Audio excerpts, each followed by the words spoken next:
പാചകം ഒരു കലയാണ്, ഒരു ആർട്ട്. ആ ആർട്ടിനെ അപരാധമാക്കി എടുത്തു വെച്ച ഒരു കുക്കറി ഷോയാണ് നമ്മൾ ഇന്ന് കാണാൻ പോണത്.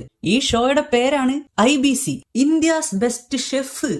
ബാലചന്ദ്രമേനോനെ പോലെ തലയിൽ കെട്ടുമായി നിൽക്കുന്ന ഇയാളുടെ പേരാണ് അശ്വൻ. മൂപ്പര് കാറ്ററിംഗിൽ ഡിഗ്രി ഒക്കെ എടുത്തിട്ടുള്ള ആളാണ് കേട്ടോ. 3 ഇത് അന്നപൂർണി. ചെറുപ്പം മുതലേ വലിയൊരു ഷെഫ് ആവണം എന്നതാണ് ഇവരുടെ ആഗ്രഹം. ഇവർക്ക് അങ്ങനെ പറയാനായിട്ട് ഡിഗ്രി ഒന്നുമില്ല. ഒരു റീ എൻട്രിക്ക് ശ്രമിക്കുമ്പോ ആരംഭത്തിൽ അപമാനം. പിന്നെ വേറെയും കുറെ ആൾക്കാരൊക്കെ ഈ മത്സരത്തിൽ പങ്കെടുക്കുന്നുണ്ട്. അത് ആരാണെന്നൊന്നും ഇതിൽ പറയണില്ല. അതുകൊണ്ട് അവരാരൊക്കെയാണെന്ന് എനിക്കും അറിയില്ല. അപ്പൊ ഈ നാഷണൽ ലെവൽ കുക്കറി ഷോയുടെ ആദ്യത്തെ റൗണ്ടിലേക്ക് കടക്കാം. ഈ റൗണ്ടിന്റെ പേരാണ് ഫ്രീ സ്റ്റൈൽ റൗണ്ട്. എനിക്ക് വ്യക്തമായില്ല. ഈ റൗണ്ടില് നമുക്ക് ഇഷ്ടമുള്ള ഡിഷ് ഉണ്ടാക്കാം. പക്ഷെ ചെറിയൊരു പ്രശ്നമുണ്ട്. കുക്ക് ചെയ്യുമ്പോൾ ചില സാധനങ്ങളൊന്നും ഉപയോഗിക്കാൻ പാടില്ല. ചിലർക്ക് കത്തി, ചിലർക്ക് ഉള്ളി, ചിലർക്ക് ചെമ്പ്, അങ്ങനെ. താനല്ലേ പറഞ്ഞ് ഈ റൗണ്ടിൽ നമുക്ക് ഇഷ്ടമുള്ള ഡിഷ് ഉണ്ടാക്കാന്ന്. എന്നിട്ടിപ്പോ ഇനി ഒരു അക്ഷരം വേണ്ടിയ കുത്തി കൊടലെടുക്കും ഞാൻ, ചതിയൻ. ഈ കത്തി, ഉള്ളി, ചെമ്പ്, ഉരുളിയൊന്നും ഇല്ലാണ്ട് എങ്ങനെയാണോ നമുക്ക് ഇഷ്ടമുള്ള ഡിഷ് ഉണ്ടാക്കാൻ പറ്റുക? പൊന്നുമോനെ, വേണമെന്ന് വെച്ചാൽ എല്ലാത്തിനും ഒരു വഴിയുണ്ട്. പക്ഷെ നമ്മുടെ അന്നപൂർണിക്ക് കിട്ടിയ ടാസ്ക് എന്താന്ന് വെച്ചാ അടുപ്പില്ലാണ്ട് ഫുഡ് ഉണ്ടാക്കണത്രേ. കേൾക്കുമ്പോ തന്നെ ഞാൻ ചാർജ് ആണ്. അത് കേട്ടതും അന്നപൂർണി വീട്ടിലേക്ക് പോവാൻ റെഡിയായി. വണ്ടി എടുക്കട്ടെ മോളെ. ബാക്കിയുള്ള ആൾക്കാരൊക്കെ അവരുടെ പണി തുടങ്ങിയിട്ടോ. അപ്പോഴാണ് ട്വിസ്റ്റ്. അന്നപൂർണിയുടെ ചങ്ക് ഓഡിയൻസിന്റെ ഇടയിൽ ഇരുന്നുകൊണ്ട് അവളെ നോക്കി എന്തൊക്കെയോ കോപ്രായങ്ങൾ കാണിക്കാണ്.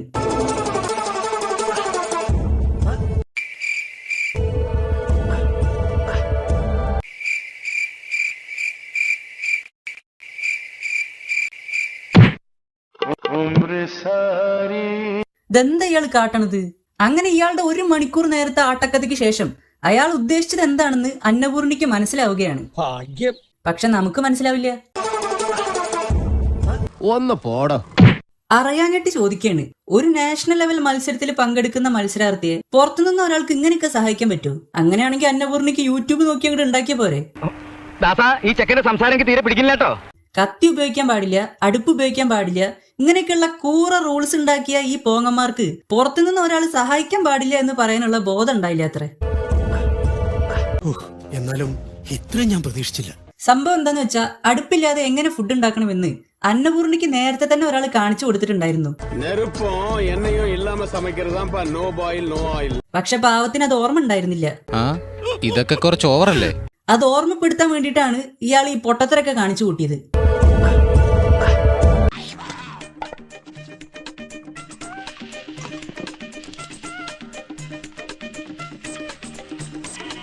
வாழைக்காய இந்துப்பு கலந்த தண்ணியில 15 நிமிஷம் ஊற விட்டா வெந்துடும். மிளகு, சீரகம், உப்பு இதெல்லாம் சேர்த்தா பொரியல் ரெடி. அரிசிக்கு பதிலா அவலை தண்ணியில அலசி 10 நிமிஷம் ஊற விட்டா சாதம் ரெடி. നേരെ അളവൊക്കെ ஊற வச்ச காஞ்ச மாங்காவையும் മാങ്ങയൊക്കെ ഇപ്പൊ പെട്ടെന്ന് എവിടെ നിന്നാവോ പ്രത്യക്ഷപ്പെട്ടത്? അഴകെ ഉണ്ട് ആണോ?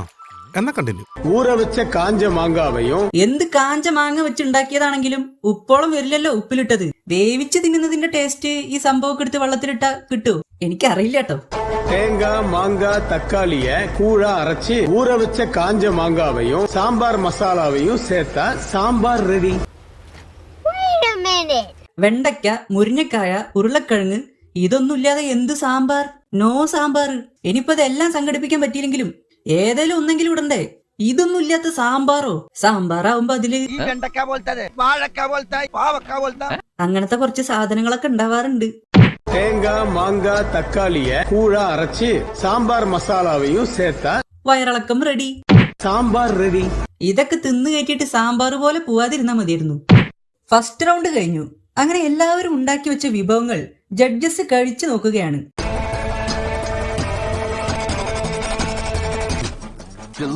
A few moments later. ഈ സാധനം ഇങ്ങനെ പച്ചയെ കൊണ്ടുവയ്ക്കാനാണെങ്കിൽ ഒരു ഷെഫിന്റെ ആവശ്യമില്ലല്ലോ. நீங்க ஃபுட் பிளேட் பண்ணலையா? ஃப்ரீ ஸ்டைல் ரவுண்டுங்கிறதுனால நான் ஒரு சின்ன லிபர்ட்டி எடுத்துக்கிட்டேன். சாப்பாடு என்னைக்குமே நமக்காக காத்திருக்க கூடாது. நம்ம தமிழ் பாரம்பரியமே பரிமாறுறதுதான். കേൾക്കാൻ രസമുണ്ട്. പക്ഷെ ഇതൊന്നും ഒരു മത്സരത്തിൽ നടക്കില്ല കേട്ടോ.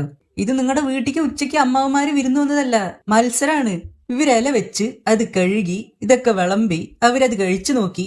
ആ നടുവിൽ നിൽക്കുന്ന സായിപ്പിന് ഇവരിതുവരെ പറഞ്ഞതൊക്കെ ട്രാൻസ്ലേറ്റ് ചെയ്ത് കൊടുത്ത് വരുമ്പോഴേക്കും സോറി ഷെഫ്, ഫ്രീ സ്റ്റൈൽ റൗണ്ടുங்கிறதுனால நான் ஒரு சின்ன லிபர்ட்டி எடுத்துக்கிட்டேன். ബാക്കിയുള്ള മത്സരാർത്ഥികളൊക്കെ എന്താ പൊട്ടന്മാരാണോ?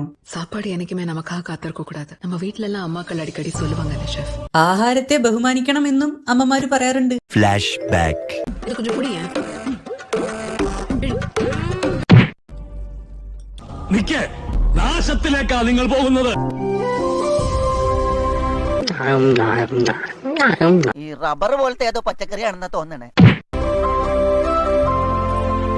ഒരുപക്ഷെ ഇത് പിഴിഞ്ഞു തിന്നേണ്ടതായിരിക്കോ?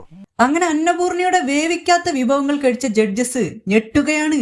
അടുത്ത റൗണ്ടിലേക്ക് കുറച്ചുപേര് മാത്രമേ സെലക്ട് ആവുന്നുള്ളൂ. നമ്മുടെ അന്നപൂർണി സെലക്ട് ആവുന്നില്ല. സെലക്ട് ആകാതവങ്ക വർത്തപ്പെട വേണം. നീ ആരുടെ പൊട്ടനാക്കാൻ നോക്കുന്നേ? நீங்க எல்லாருமே நல்லா சமைச்சீங்க. Don't feel bad about this.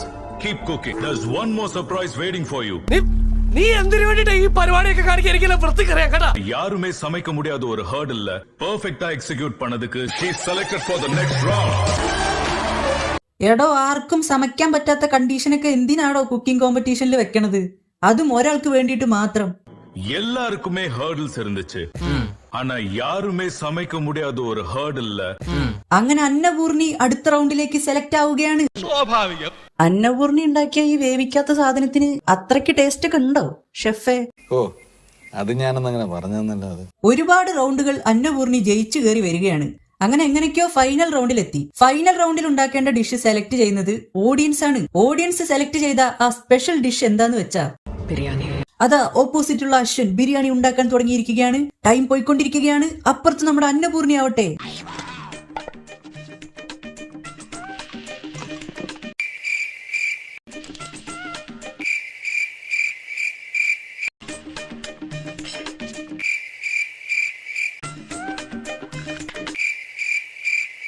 മതേതരത്വത്തിൽ വിശ്വസിക്കുന്ന ആള് തന്നെയാണ് ഞാനും. പക്ഷെ ബിരിയാണി ഉണ്ടാക്കുമ്പോ പർദ്ദ ഇട്ടിട്ട് ഉണ്ടാക്കിയാലേ അത് നന്നാവൂ എന്നാണ് സംവിധായകൻ ഉദ്ദേശിക്കുന്നതെങ്കിൽ എനിക്കൊന്നും പറയാനില്ല. நீ எல்லாமே நல்லா தான் சமைக்கிற.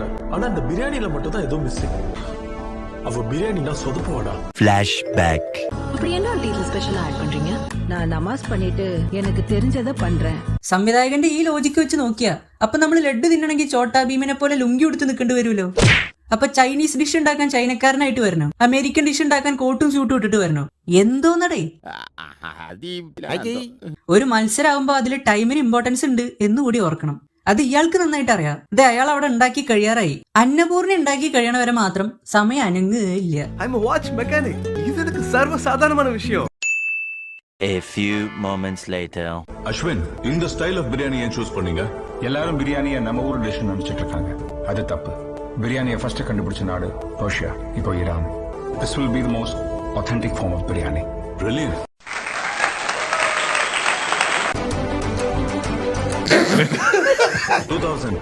ஷெஃப் சவுந்தரராஜன் பண்ண பிரியாணி என் லைஃப்ல சாப்பிட்ட பெஸ்ட் பிரியாணி. அஸ்வினோட பிரியாணி இன்னைக்கு அதையும் வெயிட் பண்ணிடுச்சு. ஆனா வெறும் 5 நிமிஷத்திலேயே அதுக்கும் ஒரு டஃப் கொடுப்பீங்கன்னு எதிர்பார்க்கவே இல்ல. നിന്റെ അവസ്ഥ ഓർത്തിട്ട് എനിക്ക് കഷ്ടം തോന്നുന്നു. ബിരിയാണിക്ക് ഇത് സർ ജാതി മതമല്ല. ബിരിയാണിക്ക് ജാതി മതമൊന്നും ഇല്ലെങ്കിൽ പിന്നെ ഈ സീൻ കൊണ്ട് എന്താന്നാവ ഉദ്ദേശിച്ചത്? അതെന്തായിരുന്നു അതിന്റെ ഉദ്ദേശം? ആലോചിക്കാൻ സമയം വേണോ? In my 30 years living in India, if there's one dish I never enjoyed, it was biryani. I think tonight you may have changed my mind. വരകാണ്ടൊന്ന് വിളിച്ചോണ്ട് പോടാ. 25 வருஷமா இந்த காம்படிஷன்ல நடக்காத ஒண்ணு இந்த வருஷம் நடந்திருக்குது. ആരെങ്കിലും ചത്ത? இவங்க 2 பேர் செஞ்ச பிரியாணில எங்களால ஒரு மிஸ்டேக் கூட கண்டுபிடிக்க முடியல. വേവിക്കാതെ ഉണ്ടാക്കിയ സാധനത്തിൽ ഒരു മിസ്റ്റേക്ക് പോലും കണ്ടുപിടിക്കാൻ പറ്റാത്ത ഇവന്മാരാണ് വേവിച്ചുണ്ടാക്കിയ ബിരിയാണിയിൽ മിസ്റ്റേക്ക് കണ്ടുപിടിക്കാൻ പോണത്. 2ல எது பெட்டர்னு എங்களால முடிவும் பண்ண முடியல. അതുകൊണ്ട് പറഞ്ഞു കൊടുക്ക അപ്പൻ ചേട്ടാ അങ്ങോട്ട്. We have a super round. Tie break ചെയ്യാൻ വേണ്ടി പുതിയൊരു റൗണ്ട്, ബ്ലൈൻഡ് ടേസ്റ്റ് ടെസ്റ്റ്. ഇവിടെ ഒരു ടെസ്റ്റ് ഉണ്ട് കേട്ടോ. Flashback. പണ്ട് നടന്ന ഒരു ആക്സിഡന്റിൽ അന്നപൂർണിക്ക് ടേസ്റ്റ് അറിയാനുള്ള കഴിവൊക്കെ നഷ്ടമായിട്ടുണ്ട്. ടേസ്റ്റ് അറിയാനുള്ള കഴിവ് നഷ്ടമായ അന്നപൂർണി റോഡിലൂടെ ഓടും. എന്നിട്ടൊരു ഹോട്ടലിൽ ചെന്ന് കയറിയിട്ട് അവിടെ ഉള്ളവരുടെ ഇലയെന്നും പാത്രത്തിൽ നിന്നൊക്കെ ഓരോന്ന് വാരി തിന്നും. ടേസ്റ്റ് പോയെന്നറിയാൻ സ്വന്തമായിട്ട് കാശ് കൊടുത്ത് എന്തെങ്കിലും മേടിച്ച് തിന്നണം. ഹേ, അല്ലാതെ വല്ലവരുടെ ഇലയെന്ന് കൈട്ട് വാരാണോ ചെയ്യാ? അങ്ങനെ ഈ മത്സരം വീണ്ടും തുടങ്ങുകയാണ്. അശ്വനത ഒരു ഐറ്റം എടുക്കുന്നു, കഴിക്കുന്നു, ഉത്തരം പറയുന്നു. Red dragon fruit. ഇത് അന്നപൂർണി ഒരു ഐറ്റം എടുക്കുന്നു, കഴിക്കുന്നു, ടേസ്റ്റ് അറിയുന്നില്ല, എങ്കിലും ഉത്തരം പറയുന്നു. കുക്കുംബർ. അത് ശരിയാകുന്നു. Tofu. Dragon fruit. Cheese. Apple, steam chicken. Wrong answer Ashwin. അങ്ങനെ എല്ലാ ഉത്തരങ്ങളും ശരിയാക്കി അന്നപൂർണി ജയിക്കുന്നു, അശ്വിൻ തോക്കുന്നു. 1-2 കണ്ടുപിടിച്ചത് ഓക്കേന്ന് വെക്കാം. എല്ലാ ഐറ്റംസും കണ്ടുപിടിച്ചു എന്നൊക്കെ പറഞ്ഞ അതെ, ഞങ്ങൾ ചോറ് തന്നെ കൊണ്ടുവന്നേ. അങ്ങനെ മത്സരത്തിൽ ജയിച്ച അന്നപൂർണിക്ക് സമ്മാനമായി സ്വർണം പൂശിയ ഒരു കിണ്ണം കിട്ടുകയാണ് സുഹൃത്തുക്കളെ.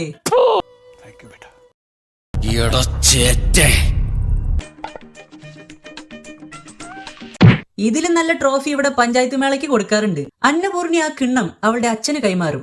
അച്ഛൻ അന്നപൂർണിക്ക് ഒരു കയ്യിലും കൊടുക്കും. നീ തന്ന കിണ്ണം ഞാൻ എടുക്കാം, ഞാൻ തരുന്ന ഈ കയ്യിൽ നീ എടുക്കണം. അങ്ങനെ പടം കഴിഞ്ഞു. ഒരു നാഷണൽ ലെവൽ കോമ്പറ്റീഷനാണ് നിങ്ങൾ ഇപ്പൊ കണ്ടത്. ദയവ് ചെയ്ത് ഇതിൽ കാണിച്ചിട്ടുള്ള ചില പ്രത്യേക വിഭവങ്ങൾ നിങ്ങൾ വീട്ടിൽ ട്രൈ ചെയ്ത് നോക്കരുത്. വലിയ വില കൊടുക്കേണ്ടി വരും. എന്താടാ